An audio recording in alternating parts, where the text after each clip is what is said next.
बच्चों, कैसे हैं आप। Welcome back to chemistry with Indira. अभी हमने इससे पहले वाले वीडियो में रेडॉक्स रिएक्शन के बारे में पढ़ा था, लेकिन रेडॉक्स रिएक्शन को समझने से पहले हमें ऑक्सीडेशन और अपचयन को बहुत अच्छे तरीके से समझना पड़ता है। जब ही जाके हम क्या कर सकते हैं, रेडॉक्स रिएक्शन को आसानी से पता कर सकते हैं, क्योंकि क्वेश्चंस ऑक्सीडेशन नंबर के लिए भी पूछे जाते हैं कि ऑक्सीकरण नंबर कैसे ज्ञात किया जाता है। उसके अलावा एक क्वेश्चन और आता है कि पहचानिए कि रेडॉक्स रिएक्शन कौन सी है। ऐसे क्वेश्चन आएगा कि निम्न में से बताइए कि कौन सी रेडॉक्स रिएक्शन है और कौन सी रेडॉक्स रिएक्शन नहीं है। तो रेडॉक्स रिएक्शन को पता करने के लिए, उसके बारे में जानकारी प्राप्त करने के लिए हमें सबसे पहले ऑक्सीडेशन और अपचयन के बारे में जानकारी होना बहुत ज़रूरी है। और ऑक्सीकरण और अपचयन के बारे में हमें तभी जानकारी हो सकती है जब हम उसकी ऑक्सीकरण अवस्था, किसी भी तत्व की ऑक्सीकरण अवस्था के बारे में जानकारी प्राप्त कर सके। तो मैंने इससे पहले वाले वीडियो में आपको ऑक्सीकरण संख्या निकालना बता दिया था। अब बात करते हैं हम रेडॉक्स रिएक्शन की। तो रेडॉक्स रिएक्शन की परिभाषा में बता सकती हूँ एक बार और आपको कि भाई रेडॉक्स रिएक्शन ऐसी रिएक्शन होती है जिनमें ऑक्सीकरण और अपचयन दोनों ही साथ साथ होते हैं। वो क्या कहलाता है, रेडॉक्स रिएक्शन कहलाती है, जिसमें आप ऑक्सीडेशन भी देखते हैं और रिडक्शन भी देखते हैं। मतलब ऑक्सीकरण भी देखा जाता है और अपचयन भी देखा जाता है। मतलब ये दोनों ही अभिक्रियाएं कैसे होती है, साथ साथ में होती है। उन अभिक्रियाओं को ही क्या बोला जाता है, रेडॉक्स रिएक्शन या फिर ऑक्सीकरण अपचयन अभिक्रिया भी कहा जाता है। चलिए हम कुछ उदाहरण के द्वारा इस चीज़ को समझते हैं। एक उदाहरण मैं लेती हूँ, H2S plus Cl2 2HCl plus S। इस तरीके से आपको क्वेश्चन मिलेंगे। अब आपको पता करना है कि ये अभिक्रियाएं जो है ये रेडॉक्स रिएक्शन है या नहीं। तो सबसे पहले हमें इसके बारे में पता करना पड़ेगा कि भाई किधर ऑक्सीकरण हो रहा है और किसका अपचयन हो रहा है। तो हमें देखने पे पता चलता है कि जो H2S है वो किस में परिवर्तित हो रही है, S में, और जो Cl2 है वो किस में परिवर्तित हो रहा है, HCl में हो रहा है। ठीक है, तो किसी भी एक तत्व के लिए निकाल रहे हैं तो मैंने आपको पहले भी बता रखा है कि जिस भी संख्या की किसी भी तत्व की ऑक्सीकरण संख्या ज्ञात करनी होती है तो उसको माना जाता है x। अगर मैं H2S में S की ऑक्सीकरण संख्या ज्ञात करती हूँ तो मैं S को मानूंगी x, और हाइड्रोजन की कितनी होती है बच्चों, +1 होती है। +1 होती है और हाइड्रोजन है कितने, 2 बराबर में कितना हो जाएगा, 0। 2 प्लस x बराबर कितना हो गया, 0। x बराबर कितना हो जाएगा, -2। अब देखिए जो सल्फर है उसकी ऑक्सीकरण संख्या कितनी आ रही है, -2। जब भी कोई भी तत्व अकेला होता है या फिर वो द्विपरमाणुवीय अवस्था में होता है तो उसकी ऑक्सीकरण संख्या क्या होती है, हमेशा 0 होती है। कितनी होती है बच्चों, हमेशा याद रखना है आपको कि जब भी कोई तत्व अकेली अवस्था में होता है तो उसकी ऑक्सीकरण संख्या हमेशा क्या होगी, 0 ही होगी। तो इस चीज़ को आप हाईलाइट कर लीजिएगा अपने माइंड के अंदर कि किसी भी तत्व, जब भी कोई तत्व अगर अकेला है तो उसकी ऑक्सीडेशन नंबर जो होता है वो हमेशा कितना होता है, 0 ही होता है। ठीक है, या वो गैसीय अवस्था में है तो उसका ऑक्सीकरण संख्या कितनी रहेगी, हमेशा 0 रहेगी। अब बात करते हैं, जैसे यहाँ पर भी देखिए आप Cl2 है तो इसकी ऑक्सीकरण संख्या क्या होगी, भाई एक परमाणुवीय अवस्था में ये, ठीक है, तो इस या फिर गैसीय अवस्था में है तो इसकी ऑक्सीकरण संख्या मैं डायरेक्ट क्या मान सकती हूँ, 0 मान सकती हूँ। अब मैं अगर यहाँ पर HCl की ऑक्सीडेशन नंबर निकालती हूँ तो मुझे किसका निकालना है, Cl का, तो इसको मैं क्या मानूंगी, x, और हाइड्रोजन की ऑक्सीकरण संख्या होती है +1 बराबर 0। x बराबर जैसे साइड चेंज करेंगे तो इसकी ऑक्सीकरण संख्या कितनी आ जाएगी, -1। मतलब यहाँ पर ऑक्सीडेशन नंबर कितना हो गया है, -1। चलिए एक लाइन से मैं आपको सिंपल सा बताना चाहती हूँ। वैसे आपको पता होगा कि भाई हमें पता है कि एक स्केल है, ठीक है, ऑक्सीडेशन नंबर के लिए एक स्केल है। ठीक है, मान लीजिए यहाँ पर क्या है, 0 है। 0 के इधर वाले सारे कौन है, +1 +2 +3 +4। ठीक है, और इसको याद ध्यान रखिए, -1 -2 -3 -4। ये बहुत अच्छी ट्रिक है, क्योंकि बहुत सी बार ऐसा होता है कि हम कंफ्यूज हो जाते हैं कि कहाँ पर ऑक्सीकरण संख्या में वृद्धि हो रही है और कहाँ पर ऑक्सीडेशन नंबर संख्या में कमी आ रही है। तो जब भी इधर की तरफ जाओगे आप स्केल में तो ऑक्सीडेशन नंबर में क्या होगी, वृद्धि होगी। क्या होगी, वृद्धि होगी। और जब भी आप स्केल से इधर की तरफ आते हो, है ना, तो ऑक्सीडेशन नंबर में क्या होता है, हमेशा कमी होती है। क्या होता है, कमी होती है। जैसे मान लीजिए अगर किसी का ऑक्सीडेशन नंबर -2 से +2 है तो उसकी ऑक्सीकरण संख्या क्या हो गई है, बढ़ गई है, ठीक है। लेकिन अगर उसका ऑक्सीकरण अंक +3 से लेकर -4 हुआ है तो उसकी ऑक्सीडेशन नंबर में क्या हुई है, कमी हुई है, क्योंकि वो प्लस से किस पे आ गया है, माइनस पे आ गया। ठीक है, इस चीज़ को लेके कंफ्यूज मत होइएगा कि भाई संख्या छोटी है, लेकिन वो संख्या छोटी है तो क्या हुआ, वो है किसकी, धन की है, और ये संख्या बड़ी है लेकिन तो भी क्या है, ये है किसकी, ऋण की। तो इसलिए धन वाला जो अंक होता है वो हमेशा कैसा होता है, ज़्यादा, और जो ऋण वाला अंक होता है वो कैसा होता है, हमेशा कम। तो ऑक्सीडेशन नंबर में आपको ये चीज़ बहुत अच्छी तरीके से ध्यान में रखनी पड़ेगी। इस चीज़ को लेकर आप कभी भी कंफ्यूज मत होइएगा। जब भी 0 से +1 की तरफ अपन जाएंगे तो ऑक्सीडेशन नंबर में हमेशा वृद्धि होगी, और जब भी हम 0 से माइनस की तरफ जाएंगे तो ऑक्सीडेशन नंबर में हमेशा क्या होगी, कमी होगी। अब पहचानिए आप इसको कि कहाँ ऑक्सीकरण हो रहा है और कहाँ अपचयन हो रहा है। एक बार थोड़ा सा आपका मैं बता देती हूँ कि जो ऑक्सीकरण होता है उसके अंदर ऑक्सीडेशन नंबर में क्या होती है, वृद्धि होती है। ऑक्सीकरण संख्या या ऑक्सीडेशन नंबर वे होते हैं जो ये हमें बताते हैं किसी तत्व के बारे में कि कौन सा तत्व इलेक्ट्रॉनों को त्याग रहा है और कितने इलेक्ट्रॉनों को त्याग रहा है और कितने इलेक्ट्रॉनों को ग्रहण कर रहा है।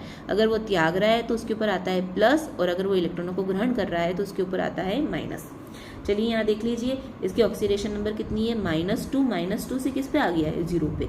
देखिए अभी हमने देखा है -2 से किस पे आया है, 0 पे आया है, मतलब ऑक्सीडेशन नंबर में क्या हुई है, वृद्धि हुई है। मतलब यहाँ पर क्या हो रहा है, ऑक्सीडेशन हो रहा है। क्या हो रहा है बच्चों, ऑक्सीकरण हो रहा है। ठीक है, इस चीज़ को अपने माइंड में बहुत अच्छी तरीके से क्लियर कीजिएगा। बात करें अब इसकी, तो इसकी ऑक्सीडेशन नंबर अभी कितनी है, 0 से किस पर आ गया है, वो -1 पर। देखिए 0 से किस पर आ गया है, -1 पर, इधर की तरफ जा रहा है। तो क्या हुआ है, रिडक्शन हुआ है। रिडक्शन मीन्स अपचयन हुआ है। तो ऐसी अभिक्रियाएं जिसके अंतर्गत ऑक्सीकरण भी हो और अपचयन भी हो उन्हें क्या कहते हैं हम, ऑक्सीकरण अपचयन अभिक्रिया या फिर रेडॉक्स अभिक्रिया। तो सबसे पहले आपको क्या करना है, किसी भी एक तत्व को लेकर उसकी ऑक्सीडेशन नंबर ज्ञात करनी है। ऑक्सीडेशन नंबर निकालने के बाद में आप पता करेंगे कि ऑक्सीडेशन नंबर में वृद्धि हो रही है या फिर ऑक्सीडेशन नंबर में कमी आ रही है। चलिए एक और उदाहरण लेते हैं।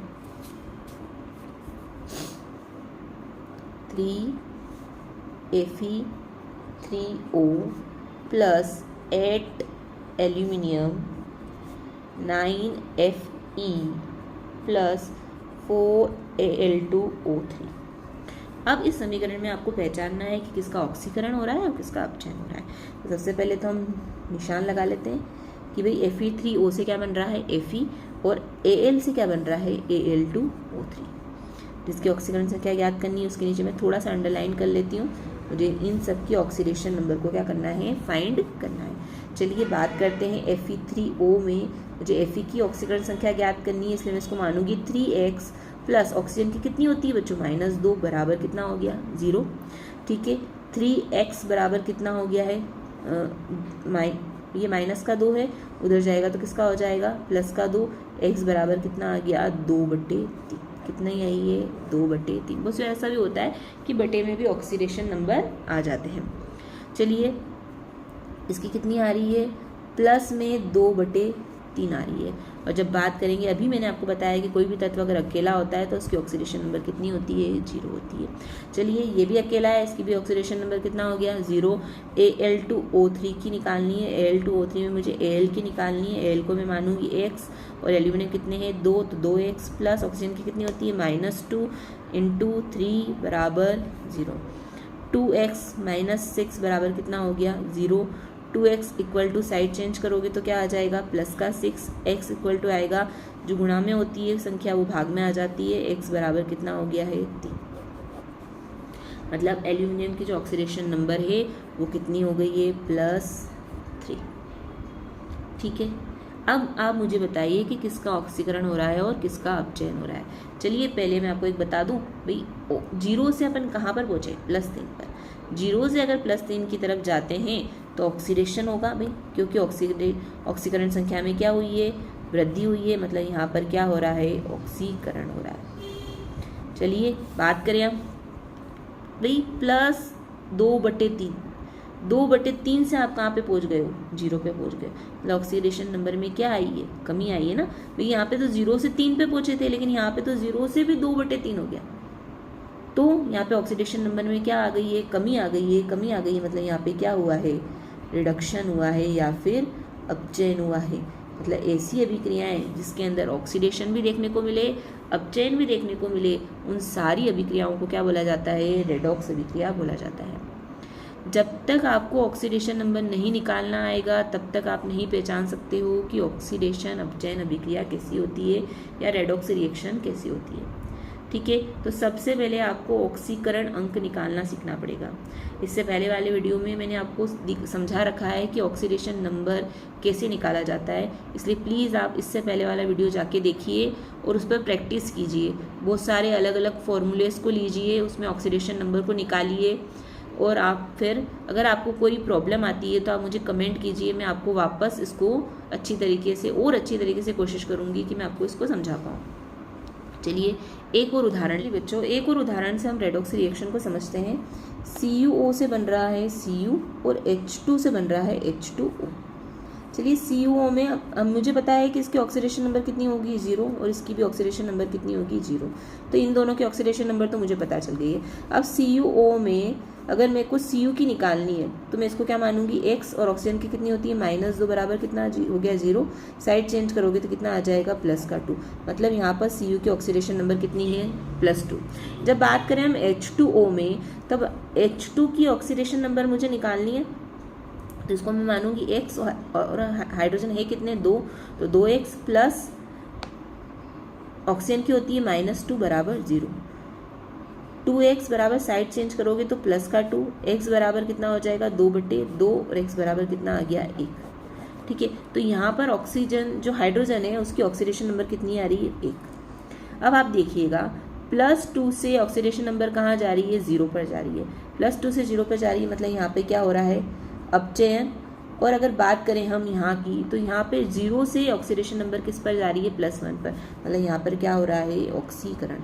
इस तरीके से हम रेडॉक्स रिएक्शन की पहचान कर सकते हैं। अलग अलग उदाहरण आते हैं बहुत सारे जिससे आप पता कर सकते हो। तो सबसे पहले आपको ऑक्सीकरण अंक निकालना आना चाहिए। अगर आपको ऑक्सीकरण अंक नहीं आ रहा है तो आप रेडॉक्स रिएक्शन की पहचान नहीं कर सकेंगे।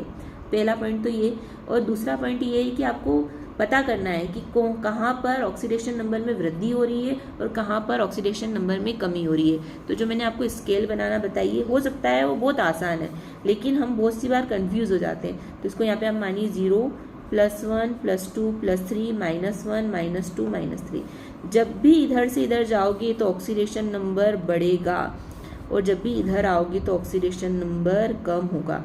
ये चीज़ आपको बहुत अच्छे तरीके से ध्यान रखनी है। इस चीज़ में आपको कंफ्यूज नहीं होना है कि अगर -2 से हम +1 पर आ रहे हैं तो ऑक्सीडेशन नंबर बढ़ ही रहा है। नंबर मायने नहीं रख रहा है यहाँ पे जो चीज़ मायने रखती है वो है उनका चार्ज, कि माइनस से आप प्लस पर आ रहे हो तो ऑक्सीडेशन नंबर में वृद्धि हो रही है, और अगर आप प्लस से माइनस की तरफ जा रहे हो तो ऑक्सीडेशन नंबर में कमी हो रही है। ठीक है, अगर आपको मेरे वीडियोस अच्छे लग रहे हैं तो प्लीज़ सब्सक्राइब माय चैनल, मेरे वीडियो को लाइक कीजिए, शेयर कीजिए, और आपको कुछ भी प्रॉब्लम आती है तो आप मुझे कमेंट में शेयर कीजिए, मैं आपकी प्रॉब्लम का सोल्यूशन ज़रूर करूँगी। धन्यवाद।